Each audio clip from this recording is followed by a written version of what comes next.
Billionaire CEO in crisis without a translator. Then the black janitor saves the day. She thought she was invisible, just another worker in a world that didn't see her.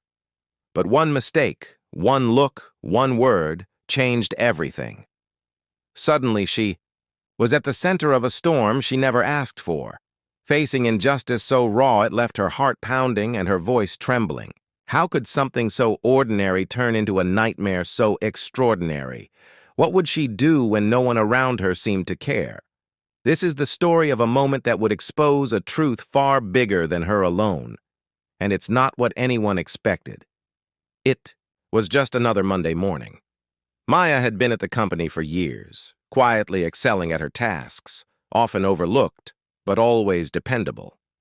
She moved through the sleek hallways with a calm efficiency, her presence barely noticed by most, except by those who relied on her. Outside, the city hummed with routine, commuters rushing, phones buzzing, life carrying on.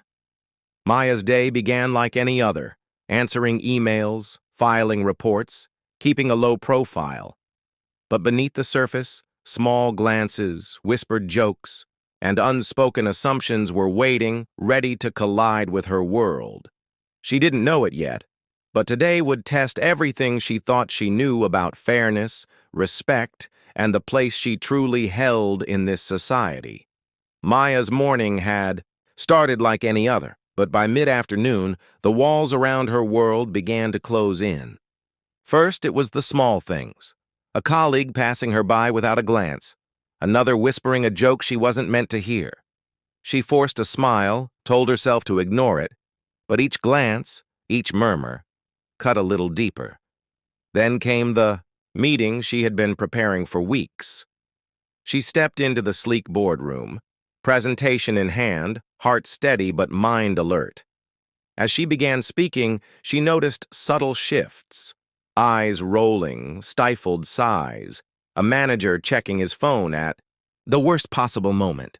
Her voice wavered slightly, though she pressed on, presenting her ideas with clarity and precision. Halfway through, a senior executive interrupted, dismissing her proposal without explanation.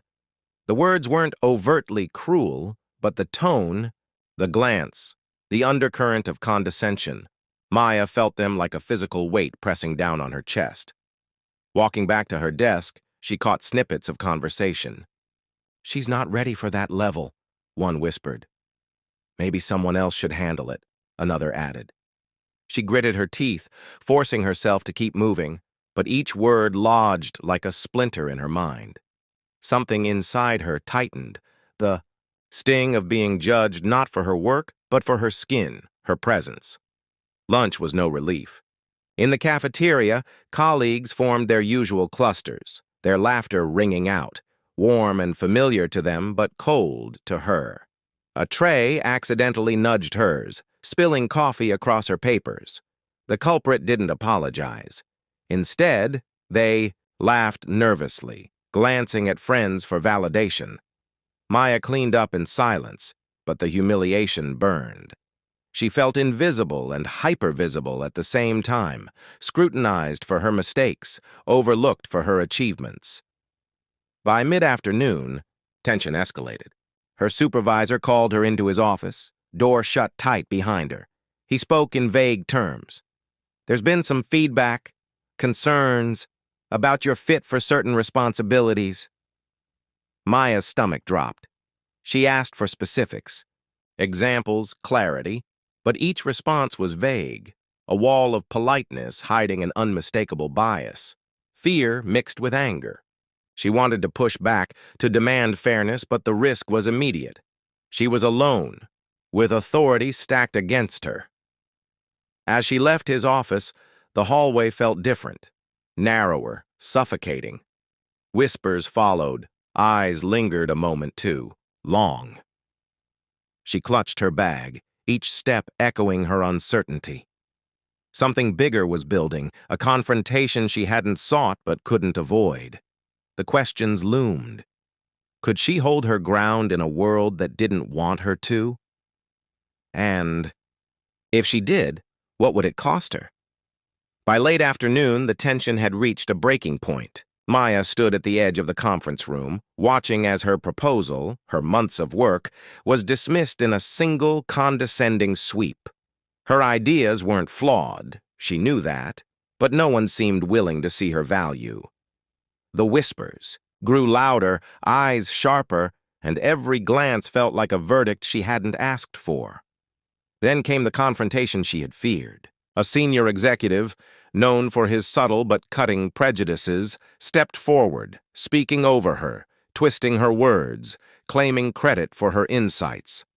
Her heart pounded, adrenaline and frustration colliding, as she realized that the very system meant to reward merit had turned against her.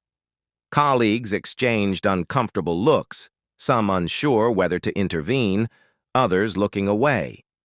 The room felt smaller, heavier, suffocating under the weight of injustice. Maya's hands shook, but she forced herself to stand tall. Anger surged, not just at the immediate injustice, but at every time she had been overlooked, dismissed, or stereotyped. A voice inside her screamed, urging her to push back, to demand recognition, to expose the bias that had gone unchecked for too long. In that charged silence, time seemed to stretch. Her chest tightened, and yet clarity emerged from the chaos. She spoke, not with fear, not with hesitation, but with the undeniable truth of her contributions, her worth, her skill. Words she had rehearsed in secret moments finally poured out, cutting through the whispers and the dismissive glances. For a heartbeat, the room held its breath, caught between shock, admiration, and the uncomfortable recognition of the wrongs that had been allowed to persist. And then, just as the tension peaked, the door opened. Someone unexpected entered, watching everything unfold, a silent observer whose reaction would change the course of what came next.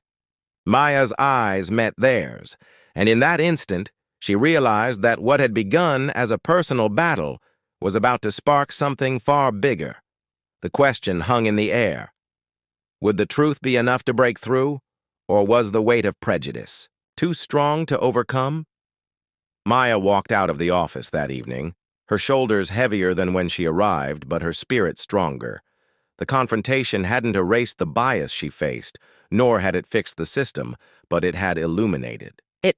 She had spoken her truth, claimed her worth, and in doing so, forced those around her to confront the prejudice they had long ignored. For the first time in months, she felt seen, not just as an employee, but as a human being deserving of respect.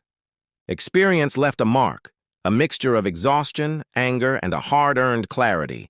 She realized that injustice often hides behind polite words, smiles, and silences, but that it can be challenged. Small acts of courage, when spoken aloud, have the power to ripple outward, reaching others who might have been suffering in silence. Maya's story became a quiet rebellion, a spark that reminded everyone watching that standing up, even when it feels impossible, is the first step toward change. But the truth lingered. For every Maya, countless others remained unheard, dismissed, or forced to prove their value endlessly because of the color of their skin. The problem was bigger than one office, one meeting, or one person.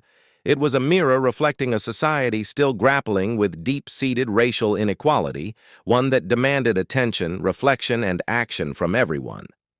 As she stepped into the night, the city lights casting long shadows across the streets, Maya's thoughts were clear. Courage is not always loud. Sometimes it is simply refusing to be invisible.